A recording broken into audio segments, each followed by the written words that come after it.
So now we come to the annual part of the symposium where we present the Jerry B. Duvall Public Service Award. Now, first question I always get to when we present the award is, why do we name it after Jerry? And what does it mean, and what does the award do? To give you some background, this May, as I mentioned earlier, will mark 20 years that George and myself, and I see our old friend Tom Kautsky, were young, dare I say, insubordinate whippersnappers at the now defunct competition division of the FCC. And we were all full of, we're all going to read the law, do the economics, get the right answer. We wrote the very first cable competition report, and it's now famous Appendix H. Right, Jared? And we were all, full of excitement. And Jerry sort of took us under his wing, who had been, I don't think people realize what Jerry has done in telecom policy. He was there in the 80s. He helped contribute to writing Competitive Carrier, Computer 2. He was the economic advisor for Ann Jones.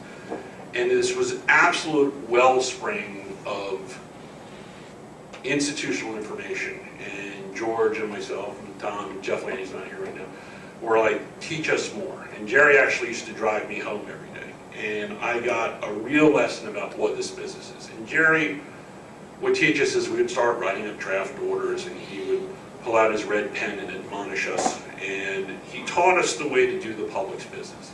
That if you're going to do work, that you need to approach it with rigor and solemnity, because these decisions, these policy decisions, affect literally millions of people. It is a hard business, and you need, and I would commend you if you ever, look back at some of the orders from the 80s. It was amazing the way the commission wrote the orders back then. Well, we could do it this way, and sort of bring that rigor back. And so when we, started the Phoenix Center, the staffers, we just saw this huge absence of the serious analysis that I think people the staff in particular is looking for. And Jerry was really sort of the impetus of it. So we have an award, and the award is kind of a Profile and Courage Award, which goes to the inscription reads, in recognition of the person's exercise of political courage and contribution of analytical rigor to the United States telecoms policy debate. I realize it's kind of an outmoded using the word telecoms, but it's British, and I thought it was cool, and it just works for now. So that's our award, and that's why we have it. And we have given it to a variety of people. It's bipartisan. We've given it to Democrats. We've given it to Republicans. Rob was last year's award, and really earned it in our view. And so we come to our good friend, Commissioner Clyburn. Now, as people know and come to our regular events, every time I introduce one of our keynote speakers, I like to tell a little personal anecdote. Oh, no. Oh, yes. Yeah, but this is not stranger, this is family. Okay. So I got on my notes, fun facts about Mignon. Okay. So, Commissioner Clyburn started her service at the FCC in August 2009, and she's serving out her second term. But we met Mignon, must have been almost 10 years ago. Yes. We used to do a retreat in Phoenix for state commissioners. And it was great, and we used to do drinks, dessert, and cigars, talking policy under the stars. It was off the record, and it was just a wonderful time, and Mignon was kind enough to come. And that's where we first met Mignon. And that's where I first came into close contact with Mignon's eye to detail. And what was the eye to detail? The catering. Very important. So Mignon and I have this relationship now over 10 years where we're always talking about restaurants. We went to Peking Duck. Yep. It's like, oh, you try this? Oh, it's great. So that's really a great thing about it. It makes her just a wonderful person. So we struck up this Mutual Admiration Society. And so here she goes. She's off on the commission and doing her things. And so why did we choose her this year? Well, she got the call and said, guess what, Mignon? You're going to be acting commissioner, acting chairman, which is probably one of the most thankless jobs you can imagine in Washington. It's like, and I have to admit, you should make this your epitaph. This is the greatest quote. My job is to build on forward momentum, to give the next teammate a running start, an improved position, and no matter what, my goal is not to drop the baton. I mean, and that's it. So we're thinking about it, and you know what? Commissioner Clyburn did an absolute magnificent job of not only not dropping the baton, but in fact leaving it in Chairman Wheeler's capable hands. We talking about all the things you did. It is rather remarkable what you've accomplished. And 6, 9 months, I forget exactly how long it is. I mean, first thing, she got the prison payphone order done, which was a big thing for a lot of people. She got the Sprint SoftBank done deal, which is amazing. But here's even, I've talked to a lot of people because I just, we don't have a dog in the fight. The 700 megahertz interoperability order, everybody I talked to, it's like, everybody's happy. I mean, this is unheard of. And you were able to broker that deal, and you just, you got the trains running. I've heard from staff that things were moving. And I think, in my view, I think one of the classiest things that you did was after the furlough was done, and this was written up, there was Mignon reading staffers back. And that's just a really class act, because sometimes people on the 8th floor are a bit, as a former staffer I know, is insensitive to staff. And the fact that you would be willing to do that shows a really class act.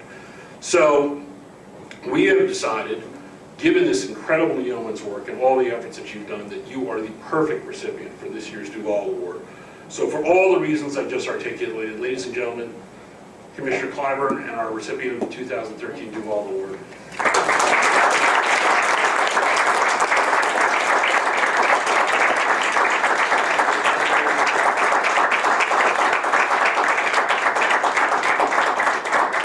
Thank you, one of my favorite doctors.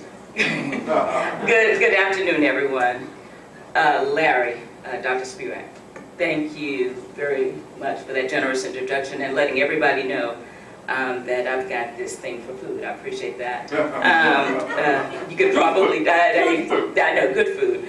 I really appreciate so much the support that you've offered me over the years, through the Phoenix Center, through your writings, through some of your lectures, through your engagement with NARUC, even when we don't necessarily see eye to eye, we have the same overall goal, and that's to improve this communications environment. So I really appreciate you so much, and thank you very much. While we all know that the FCC has a staff of over 1,700 dedicated public servants, Dr. Jerry Duvall exemplifies the best of the best. This afternoon, I am incredibly humbled and honored to receive the 2013 Phoenix Center Public Service Award that bears his name. You just don't know how much that means to me. As Larry noted, Jerry is one of the industry's greatest sources of institutional knowledge on competition policy, and you are all aware of his career highlights, including, as you mentioned, his service during the 1980s as Special Assistant to Commissioners Ann Jones and Mimi Dawson. In a professional career now entering its 5th decade, that's right, 5. I told you were old. Yeah. You can imagine that there is not much he has not seen or heard.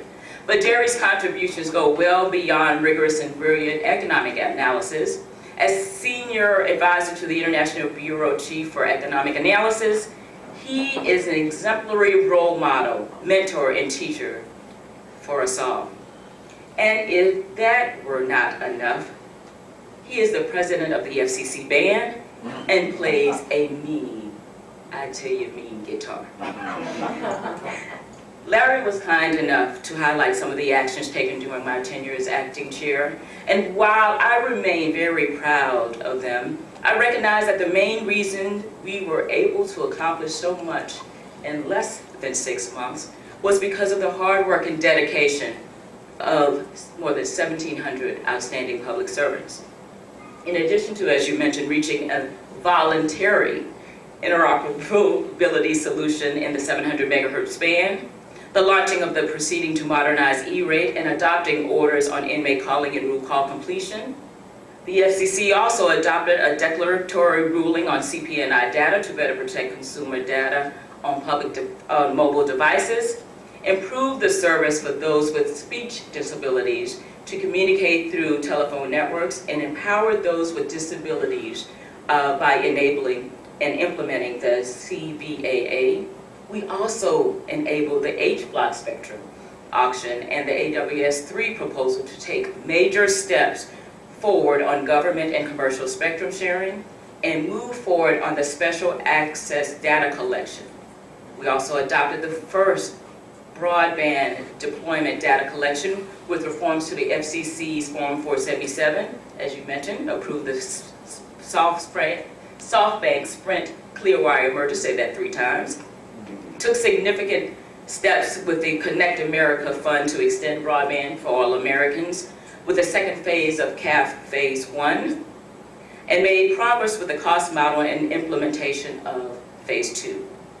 The FCC also adopted procedures to set the date for the Tribal Mobility Fund Phase 1, and made ongoing reforms to Lifeline and proposed significant forfeitures for those not following our rules.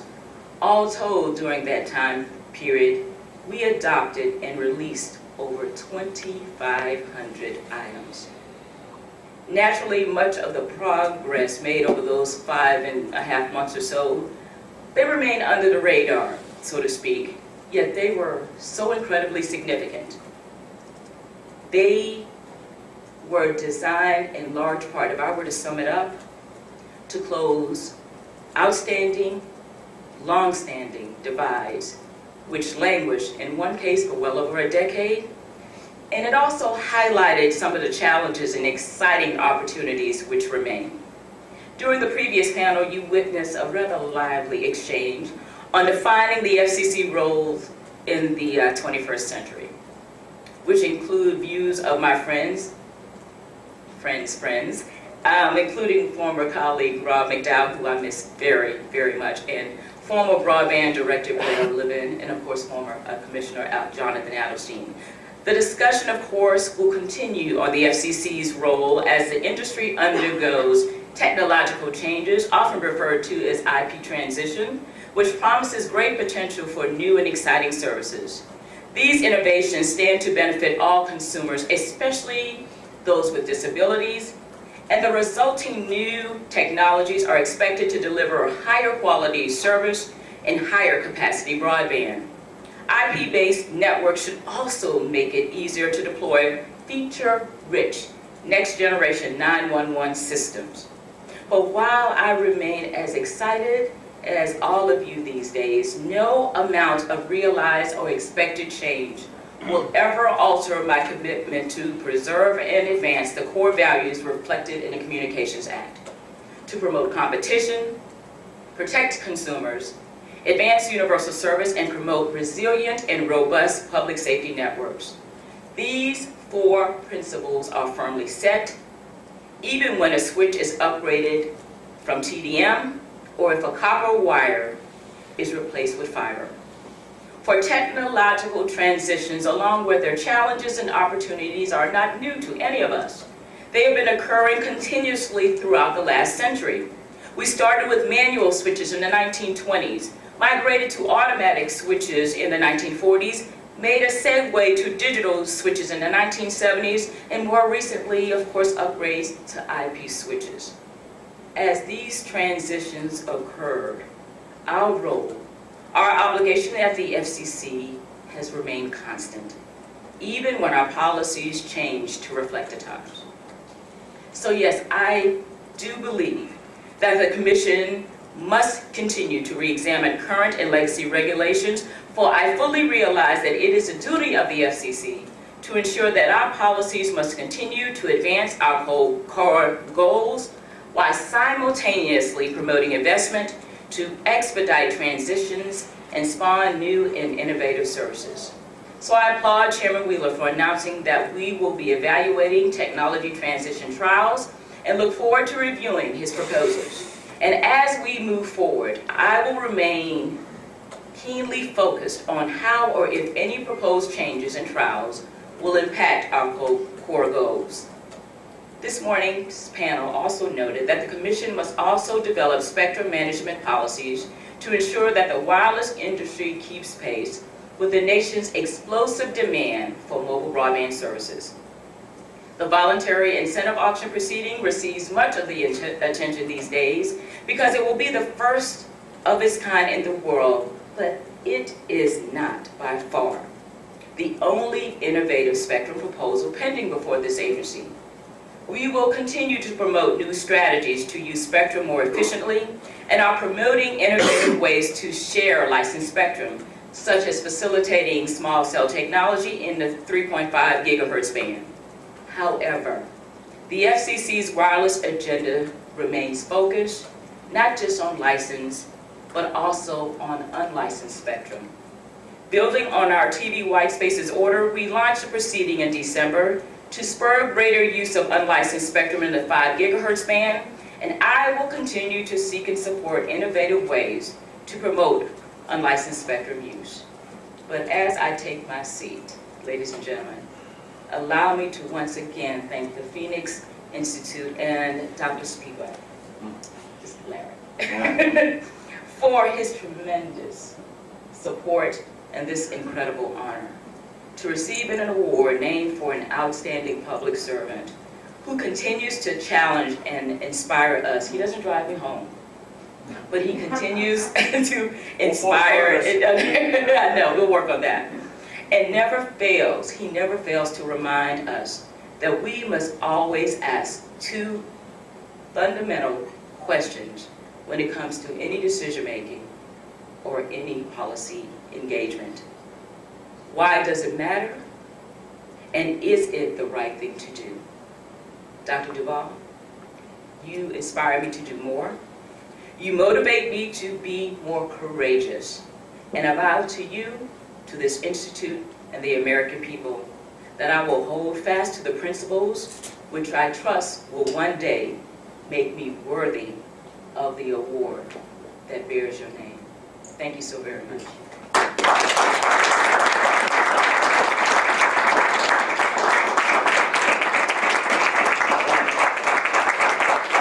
And with that, we have now brought another symposium to a close. I want to thank everybody for showing up. I want to thank my wife who had to leave, take care of the dog, but she checked everybody in. We are going to be hopefully putting the video and the slide presentations up on our website. Of course, check out our website anyways. And thank you very much, and we will see you at our next event. Thanks for coming, everybody.